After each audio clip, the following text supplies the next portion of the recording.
everyone! Hello. Bagong taon, kaya bagong-bago rin ang tiyaan natin at bagong-bago din ang ating bisita sa araw na ito. Sa ating 20% ang programang Puno ng Puso para sa mga seniors. So let us all welcome Tita Buds or Miss Librada Castillo. Let us praise the Lord. Ayan, so bibigyan natin siya ng ating welcome tea. Thank you. Para sabayan nyo kami sa pag-inom ng ating mainit na tsaa. Pero mag-hello muna si Tita Bud sa inyo. Magandang araw po sa inyong lahat at welcome sa bagong taon sa 2024. So, sana maganda yung pasok ng bagong taon para sa ating lahat. Amen. So, inom na tayo. So siguro naman back to work na ang lahat, no? Kasi talaga namang mahaba syempre ang Christmas season. Opo. At totoong Christmas season pa rin. Kaya pwede pa po tayong magbatian itong mga last few days. Pwede pa po hindi lang basta Happy New Year. Pwede pa rin po natin sabihin sa isa't isa ang Merry Christmas. Sige, kaway-kaway tayo ha. Kasi pagka September, nagme-Merry Christmas na si Jose Marichan no? Pero pag January, parang pagod na ang lahat. At ngayon, sisimulan natin ang ating programa sa pamamagitan ng Salita ng Diyos. Ang sabi po sa Philippians chapter 3, verse 14. Brothers and sisters, do not regard myself as having taken hold of it yet. But one thing I do, forgetting what lies behind and reaching forward to what lies ahead, I press on toward the goal for the prize of the upward call of God in Christ Jesus. So ito yung sinasabi natin, moving on towards 2024. Kaya sa salita ng Diyos, lahat tayo may premyo sa dulo. Pero yung premyo, hindi yung nabibili sa mall. Ang premyo ay hidden from our eyes, but felt through our hearts. Kaya sisimulan ko na, Tita Buds, paano ba natin maabot, no? At paano ba tayo makamove on ngayong 2024? Ikaw ba, uso pa ba sa'yo yung mga regalo? Ay, opo.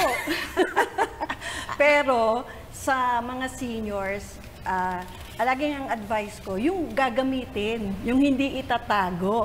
Like mga pagkain, tapos yung mga pwedeng gamitin sa pang-araw-araw. So, very practical na, no? Oo, so, palagay ko, lolos and lolas, pag nagkakaedad, talagang very practical ang mga answers. No, yan yung mga tips talaga sa mga Christmas gifts, no? At natitiyak ko nitong nakaraan, masusort out ninyo kung ano yung mga regalong natanggap ninyo.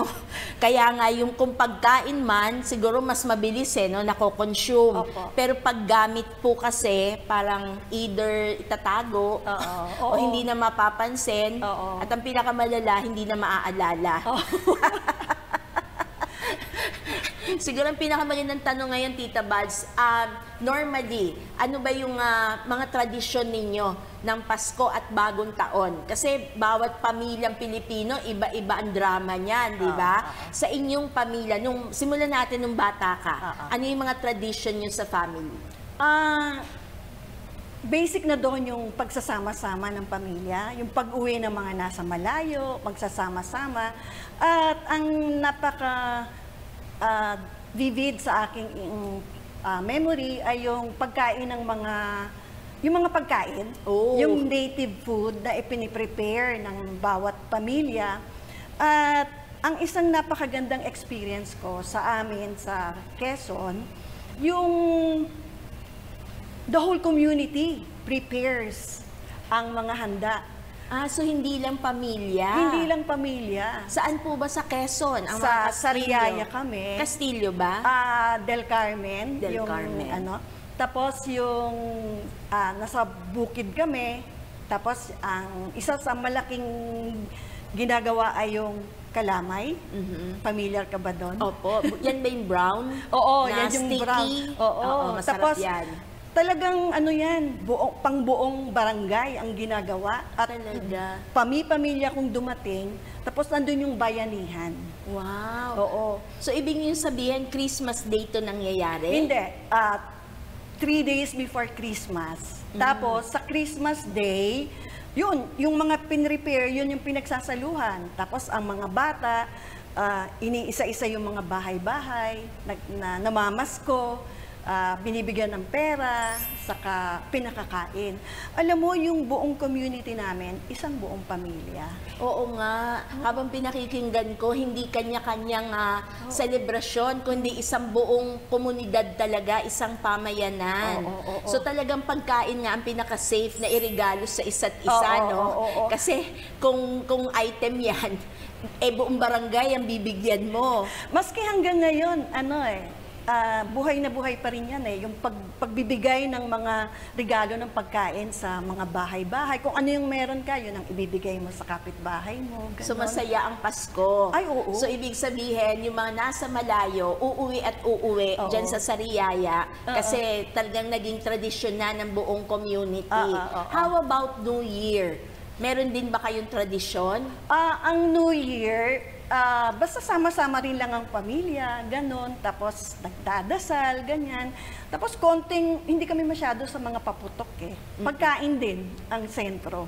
Talaga? Yung kakain ang buong pamilya. So yung pag naghihiwalay na ang taon, ang mga tao ba doon ay nasa simbahan? Nag-a-attend ba talaga ng misa yung paghihiwalay ng taon? Ay, malayo ang simbahan. Oh, so dinadayo talaga ang simbahan. Oo, dinadayo ang simbahan. So pagka ganon, family prayers na lang yan. Family prayers, tapos yun nga, pagsasama-sama ng pamilya, tapos kakain, tapos hindi masyado yung mga paputok, ganon. Basta ang importante, sama-sama yung mga pamilya. Family recipe. Family recipe. Lagi nga natatandaan ko yung nagkakatay ng baboy Tapos, the best dinuguan, ang niluluto ng tatay ko. Wow, dinuguan talaga kasi kayo ang nagkakatay ng baboy. So namana mo ba yan, yung pagluluto na yan ng dinuguan? Hindi ko ma-perfect Pero meron akong isang brother-in-law na kagaya ng tatay ko magluto. Pero nasa Canada siya ngayon. So, pag umuwi siya yung nagluluto. So sabi nga, the original is always the best. So mahirap. So ngayon pag kumakain ka ng dinuguan, ang standard mo, yung recipe ng tatay mo. Yung luto ng tatay Tapos pagpunta mo ng Canada, dun mo lang uli malalasap yung sarap nun. Hindi, pag umuwi yung brother-in-law ko. Baliktad. So siya ang umuwi at pinagluluto niya kayo ng best dinuguan na yan. Pagdating naman sa mga regalo, at sinagot mo na kanina na pinakamaganda at practical ay pagkain. Pero syempre, nung bata ka, di ba merong ganun yung may wish, may Christmas wish list. Dumaan ka rin ba sa ganun? Wala Basically, bakit napaka-kontento kung bata niya? Talaga. Kasi di ba ngayon tanungin mo ang bata, alam niya kung ano gusto niya. iPhone, ganito. May specifics pa. Wala. So nung time mo, kung anong matanggap namin, basta meron kaming bagong sapatos, bagong damit, isisimba mo yun. Yun na yun. Okay. So, ganun pala, part yan ng tradisyon nyo, Pasko man o hindi, basta't may bagong damit at may bagong sapatos, isisimba. Oo. Naku, mga lolos and lolas, ganyan din ba kayo? So, siguro panahon na para mag-gender reveal tayo. So, dito hindi gender, age reveal tayo. Pwede mo bang announce sa lolos and lolas natin kung ano na po ang edad nyo kasalukuyan? Malapit na po ako mag-68. In a few days. Oo nga, tama. In 10 days time, no? In 10 days time, abangan ninyo, birthday niya na talaga. Tuwan-tuwa nga ako, sabi ko, wow, birth month ko. Correct. So, napakaganda to start the year and to start your birthday. Parang birthday month mo na kasi So, guess mo lahat ng ating lolos and lolas. So, meron akong tanong. As we welcome 2024, may we also recall the highlights of the past year, 2023. Give me 3. Hindi give me 5 give me 3. Pero hindi naman kailangan, don't pressure yourself. Okay. Unang tanong ko ay, give me 3 most significant events in your life last year, 2023. Okay. So, yung una, yung first time kong nag-attend ng birthday party ng isang kaibigan with my high school friends. Wow! Kasi, noong after the pandemic, doon lang talaga kami nagkasama-sama na hindi kami natatakot. Tapos we all thought we are survivors. Tapos yung mga sharing of experiences, doon mo na-realize na buhay ka pa, nandito pa yung mga kaibigan mo, nag-enjoy pa kayo. Alam mo, Tita Badsa, sa totoo lang, hindi lang doon sa pandemic na part. Pero yung mga seniors, parang ang sipag mag-organize ng parties, ang sipag mag-organize sa mga reunion, at ang sipag din mag-attend ng mga parties na yan. Ay nako, yung mga high school friends ko, halos linggo-linggo. Mahirap naman akong umuwi sa amin sa Quezon ng linggo-linggo. So, basta lagi nila akong ini-invite at pag libre ako, sumasama ako sa kanila. Hi, mga classmates. Ang sarap naman, no, napapakinggan na buhay pa ang isa't isa, di ba? Kaya sana yung mga hindi masipag mag-attend, umattend sila kasi life is a blessing. No? Totoo yan. Ikaw ba ang pinakabatang tignan sa kanila? Ay, hindi ko i-claim yun. Baka maraming magalit sa akin. Kasi tingnan nyo ngayon, natural look talaga. Para sa mga viewers natin, natural look yan. So, dapat yan ang ma-attain natin. Yung mga hindi pa seniors, na pag-reach natin ng age nila, fresh na fresh pa rin. So, that's one. Okay. Pangalawa? Ang pangalawa, yung pilgrimage natin. Wow. Doon talaga ako na lumubog sa prayer. Na Talagang lumubog, ha? Lumubog talaga. Yun. Tapos, I had all the time in the world to pray para doon sa lahat ng nag-request ng prayers. Tapos, sinulat ko lahat yung mga pangalan nila, nilagay ko lahat sa mga lugar na pwede kong paglagyan. Kasi pag pilgrimage po, no, wag niyong kalimutan, hindi yun pasyal. Ang pilgrimage really is more of prayer. Kaya maganda po yung term na ginamit ni Tita Bads. Nalublob nga. Nilublob talaga yung sarili sa panalangin. Paano naman, no, isang maletang panalangin ang baon natin. Lahat ng tao, di ba? Uy, pag-pray mo ko. At ina-assure naman natin sila, di ba? Na pinagdadasal yun. At pag nakita nga nila yung post sa Facebook or magpapadala pa. So, isasama mo pa yun. Tama. Meron ka bang particular pilgrim site na you would like to share with them na naging very significant sa'yo? La Salette. La Salette, okay. So, that's in France. La Salette. Yung mahirap puntahan yung lugar, napakasimple. Doon ko, tapos yung bundok, yung God reveals Himself in nature. Gusto ko yun. So, yun yung revelation. Kasi yung Fatima, napapanood ko, yung Lourdes, napapanood ko, yung La Salette, na-experience ko. Yeah, tama. It's an experience, no? Tapos, ang nakakamangha doon, God-made, no? Hindi man-made. Kasi talagang yung bundok mismo, doon mo siya mararamdaman. Yung lamig, doon mo siya mararamdaman. Yung ulap, doon mo siya mararamdaman. Very simple though, di ba? Yung parang natulog ka lang dito sa lay force. Oo. Pero yung pakiramdam, no? So sana ang lay force ay maging munting La Salette din, Tita Bads, no? Para yung mga taong seeking for God's presence in their lives, that as they come over and through programs like this, na kahit sandali lang tayong nagsasama, pero sana nararamdaman din po ninyo ang presensya ng Diyos. And aside from the pilgrimage, parang wala na. Paano? Ultimate na kasi yun. Kasi everyday kasi is significant for me. Amen. Pero kasi, di ba, ganyan talaga kahit sa news, binabalikan yung last year, di ba? Nire-review talaga yung mga panahon na yon so that, lolos and lolas, nagsisimula tayo, pero we need to thank God for our past. Yung nakalipas na taon, pasalamatan natin. And we learn from that. Kung ano yung mga bagay naman na medyo mahirap, di ba? Tanggapin, pero we learn from that.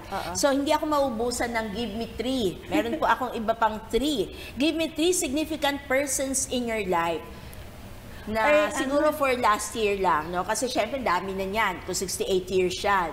Hindi 3 persons 3 groups of people. Wow, okay.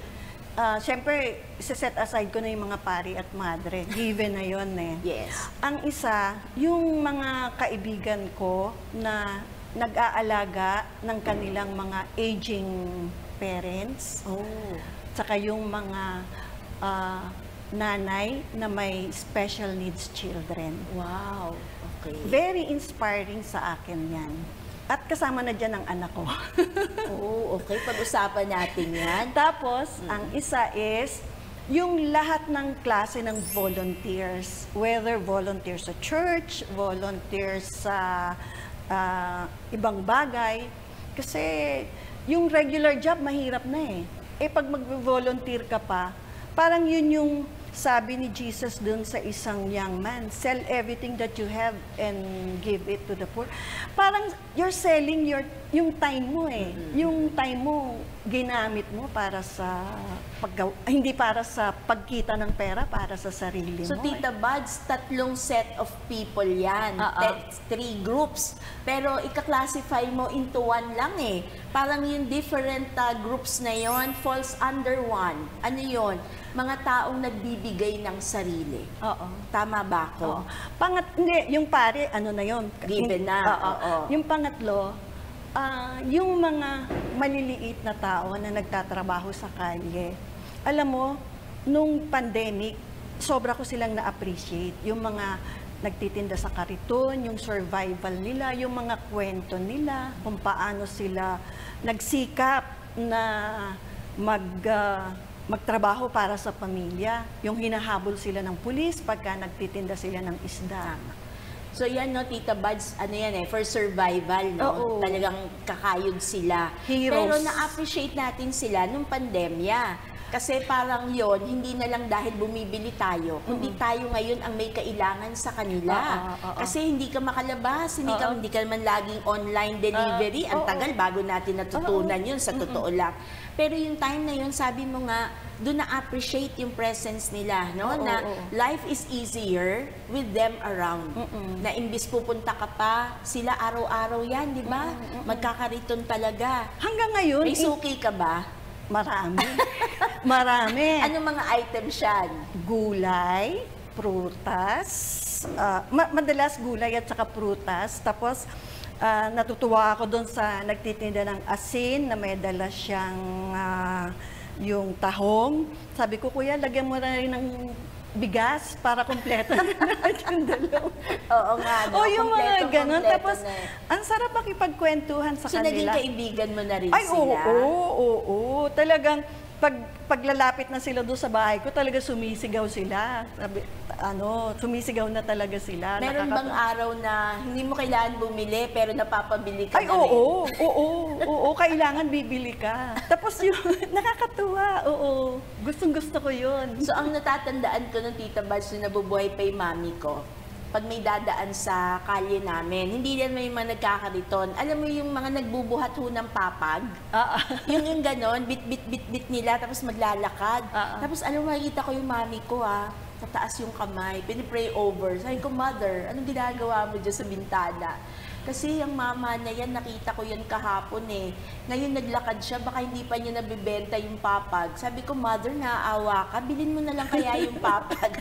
Sabi, ikaw naman, pero dinadasal ko kasi ang bigat nung kanilang ginagawa.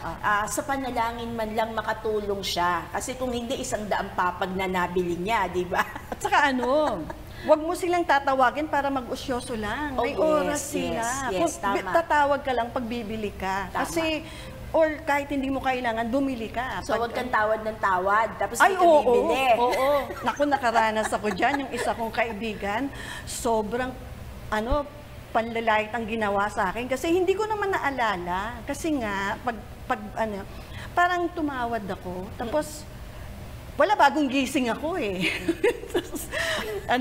Tumawad ako. Galit na galit siya sa akin. Sabi ko, pasensya ka na. Yun. Pero kasi sabi nila, Tita Buds, ewan ko kung mag-agree lolos and lolas, parang yung age bracket ninyo, uso pa yung tawad. May ganun talaga. Tapos lagi kong maririnig na matamis kasi pagka may tawad.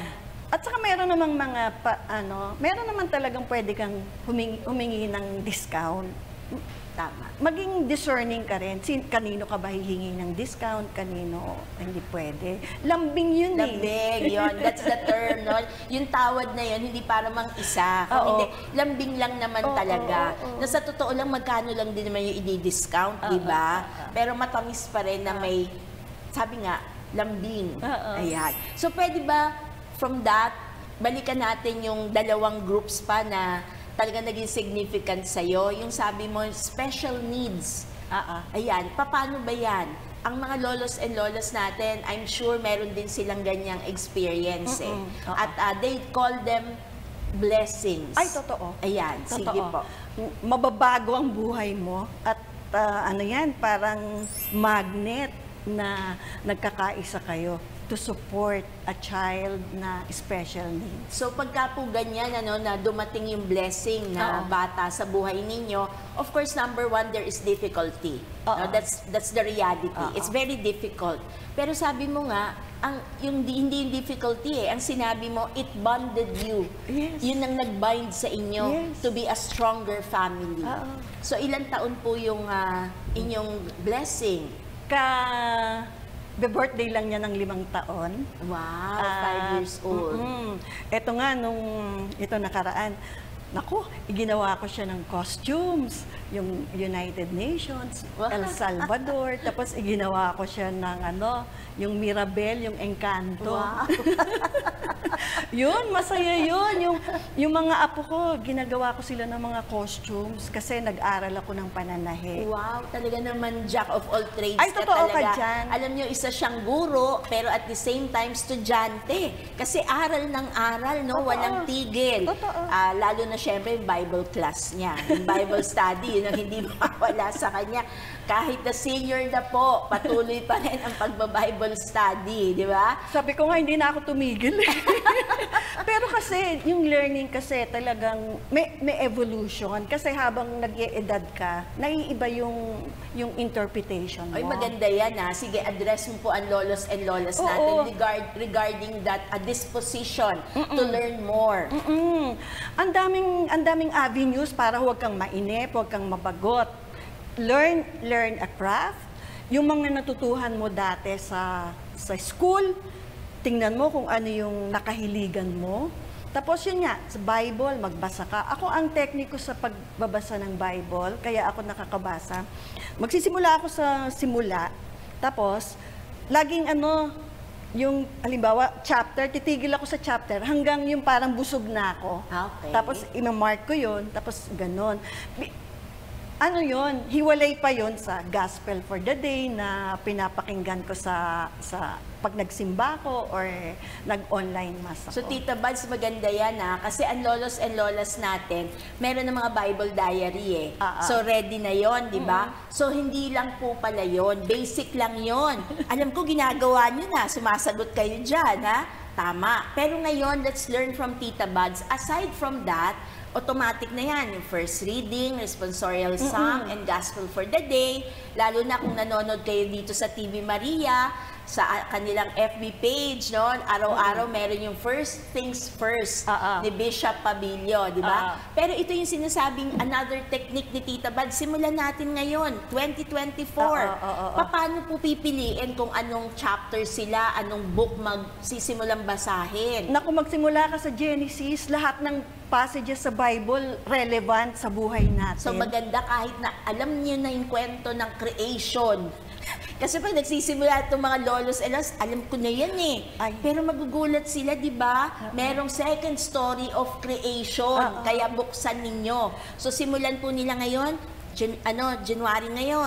Genesis muna tayo. Oo, Genesis. Tapos kung halimbawa, nakatapos ka, ang ginagawa ko kasi, di ba yung wala na, teka, tingnan natin dito. May props tayo, totoo Ayan. Halimbawa, nakaano ka sa isang chapter, no? Tapos tumigil ka doon. Tapos dito yung susunod na chapter, tapos dito ka uli Marker lang. magsimula. Basta yung chapter kasi para at least natatandaan mo kung saan ka Alam ko tumigil. yan. Pag nanonood kayo ng K-drama, di ba? Episode 1, Episode 2. Ito, i-apply nyo sa Bible. Bago manood ng Netflix, bago manood ng K-drama, di ba? Ng Disney Plus, di ba? Bible muna tayo, chapter by chapter. At ang sabi mo, Tita Buds, pagka naramdaman mong filled up ka na, awat na. Meron minsan, isang chapter ka lang, okay ka na. Minsan, tuloy-tuloy, parang okay ka pa, ganon. Tapos, iba't ibang insights every time na Tapos pag narinig mo sa mga, sa misa, nare-recall mo, and then, Tama. you are enriched by it. Amen. Let us praise the Lord. And, So, una palang technique yan. May binanggit ka pa po yung go back to your craft. Diba? So, kasi expertise niya yan. So, Tita Buds, pwede bang imbitahin ka uli namin sa susunod na episode, no? Para talagang mabigyan mo kami ng idea. Ano bang mga crafts ang pwede? Paano ba kung hindi kami magaling di ba? Kasi nung nag-aaral, naku, project yan di ba? Parang meron akong storya, Tita Buds, kilala mo si Dr. Jormy, di ba? Isang beses, umiiyak, nandun sa rocking chair ng mami ko, nagko-crochet. Tapos sabi namin, ano iniiyak mo? Bata pa siya nun Kasi hindi ko magawa yung project ko. Iyak na iyak. Tapos sabi ng lola, di ba? Sabi, Mama, help me. O, nung sinabi niya yung help me, dalawa na sila nagko-crochet. Kaya maganda palang balikan yan. At marami ka pang maia-advise sa amin na practical tips. Kasi di ba, ang mga lolos and lolas ang maraming oras So wag lang isang bagay, isang aspeto yung pag-uubusan ng panahon, hindi ba? So invite mo nga sila, Tita Buds, na matuto sila sa susunod na episode. Para dyan sa crafts making na yan. ang gusto ko pang pasukin etong painting pero hindi pa ako masyadong dahil marami pa rin ako na paglilibangan, pananahi, pagluluto. Tapos kasi nung bata pa ako, kasi ako yata yung parang may ADHD ba ako? Hyper. Nung panahon nyo, wala pa ADHD, hindi pa tayo conscious. Pagka yung summer, hindi ako nagbabakasyon. Nag-aaral ako ng mga short-term courses. Ayun, talagang learner talaga. Baking, photography, ceramics, sewing, tailoring. Totoo. Talagang lahat pala pinasok mo talaga. So never a dull moment in your life. Tapos bata pa ako, siguro 4 or 5 years old, tuwan-tuwa ako doon, kasi family of bakers kami. Tuwan-tuwa ako, lagi ako nasa lamesa, pinanonood ko yung baker namin. Tapos, ayan, natuto rin ako. Nung college ako yung decorator ng cake sa amin. Wow! So, lolos and lolas, alam ko, bitin na bitin tayo. Pero pumayag na si Tita Buds na i-discuss niya yan sa atin in full detail sa susunod na Monday. Pero sa ngayon, Tita Buds, address mo naman. Kasi kasama dun sa 3 kategory mo yung mga nag-aalaga na matatanda. Sige. So, palagay ko, address mo ngayon as our parting words for this episode na bigyang halaga ang mga taong nag-aalaga sa atin, lalo na sa ating pagtanda. Totoo yan. Pag minsan, ang matanda na inaalagaan, hindi na siya nagrereklamo, pero pag minsan, may mga tao na nagrereklamo dahil yung matanda daw na inaalagaan ay yung maligalig. Sa amin sa Quezon, maligalig. May nararamdaman de ganon. Kaya ako, talagang yung patience talaga. At saka, prayer. Lagi mong, maski yung magbibigay ka ng pagkain. Ako kasi laki sa lolo ko Nag-alaga ako ng lolo ko. Kaya na-appreciate ko yung matatanda. Ilan taon po si lolo nang lumisan? 88 ba yun? Or 90-something? So, line of 8 pa rin, ha? Mahabang buhay po yun. Kaya nga minsan, sabi nung pagkaminsan, yung nagkukwentuhan kami ng anak ko tungkol sa paglisan, sasabihin nun sa akin, naku mama, matagal ka pa. Yung pamilya mo?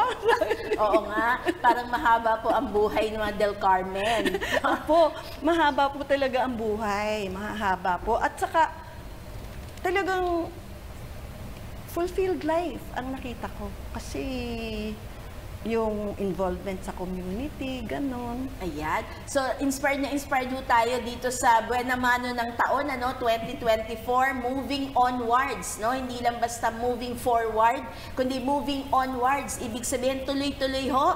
Kaya itong ating programa, 20% para sa mga seniors ay tuloy-tuloy. Kaya dito, pansamantala muna po tayong maghihiwa-hiwalay, pero aanyayahan natin si Tita Buds na manalangin para sa ating lahat at pwede nyo rin kaming sabayan. Ito ang ating New Year's Prayer.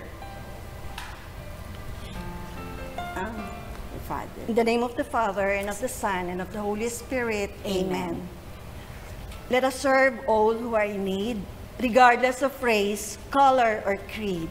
Let us keep God on our own understanding in our hearts, and to chant God's name each day.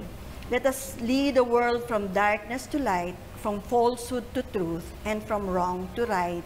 Amen. Amen. In the name of the Father, and of the Son, and of the Holy Spirit. Amen. Let us praise the Lord. Thanks. So, maraming salamat, Tita Buds. At next episode po, muli nating makakasama si Miss Librada Buds Castillo. See you again next week. Bye-bye! See you!